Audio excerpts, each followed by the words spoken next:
এই বয়সে যদি তোমাদের কাউকে ভালো লাগে তাহলে আমি তোমাদেরকে বলতে চাইবো যে তোমরা দুজনের ফ্যামিলিকে একবার দেখে নেওয়া উচিত।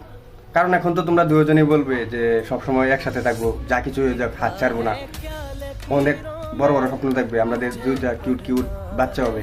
কিন্তু আজ থেকে 4 বছর পরে যখন বিয়ের সময় হবে তখন সে বিয়ে ঠিক করতে আসবে না, ওর বাবা আসবে। আর ওর বাবা এসে তোমাকে জিজ্ঞেস করে, বাবু কত টাকা ইনকাম করো, তোমার ফ্যামিলি ব্যাকগ্রাউন্ড কি, তোমার বাবা কি করে, সরকারি জব করো না প্রাইভেট জব করো, এগুলো আসবে। This is the reality of the life.